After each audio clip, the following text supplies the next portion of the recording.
there's something about the Brahms Requiem, and the way I see it and many other people, is that the text is anything but depressing. There's no dies irae, there's no threat of the last judgment and all of the almost gruesome things that you encounter in most requiems. And it's also in German, not in Latin. Hence the title, I guess, the German Requiem. But how does it play, if you will, to an American choir or to an American audience, an international audience? Our viewers are very largely international at Digital Concert Hall, and may not be so familiar with the German language and the German text and the relationships and the messages and the excerpts from the German language Bible that was translated by Luther. And what Brahms was on about when he chose these selections from that Bible. He chose these sections himself, didn't he? He chose them himself, and he made a very conscious effort to keep any reference actually to Jesus Christ. I mean, he kept it from entering the Requiem. You're not suggesting it's a secular Requiem? No, not in any way at all. But I think it is an utterly ecumenical Requiem. I think of course we associate Requiem with the Latin Mass, and we associate it with the Mass for the Dead. I think this is and while it may sound a little pithy, I think this work is also a celebration of life. I think he chose German, the language, as a communal language, a feeling of for the everyman. This was not some celebratory work that should be only performed religiously. But he chose those texts, and I think he himself had a very strong personal relationship with his religion at his time. He mourned the loss of his mother. He lived at a time where, as I say, I think he did not wish this to be looked upon as a Protestant Mass, a Catholic Mass. It is a celebration, if you like, or a reflection, a reflective work, which is dedicated to those who have lost loved ones.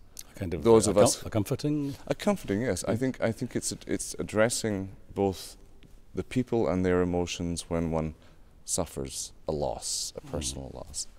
And this is not, as I say, this is not a requiem for the dead, but it's a requiem for those who are still living, and there is something beautiful about life. So something very positive then. Yes, I think so. I think in answer to your implied question about, yes, Christmas and a time of celebration and why this requiem, I hope that I certainly feel, and working with the chorus too, and that we've worked extremely hard on this, as they have themselves, that this text is a chance for us to reflect on all that is glorious in our lives, and that the circle of life, and life is about birth and it is death, and it's we pass things on.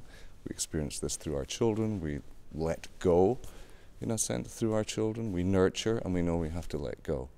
And I think on that level, you can sense in this German. He in fact didn't want it to be called German, but in this requiem, I hope at the end there is this feeling of peace, tranquility, just a reflection on one's own life and just the meaning of it all. A very human work. I think yes, the focus is on. It's the humanity of this work. It's not this apocalyptic mass in that sense. Yeah. And he looks forwards and backwards at the same time to the old music of Schütz.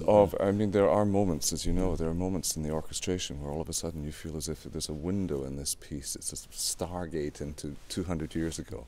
Whether it's a stargate. You've been in California too long. I've been in where you hear these Monteverdi sonorities. You hear Gesualdo. You hear Schütz. You hear he was one of really one of the first composers, certainly in the 19th century, to really study where his music, where his tradition. Yeah, that's very intriguing, because he has this reputation of the long beard, the heavy romantic, and yet here's a man whose rhythmic structures lean forward towards the 20th century, and whose tonal language, as you've just described, reach back to the Renaissance.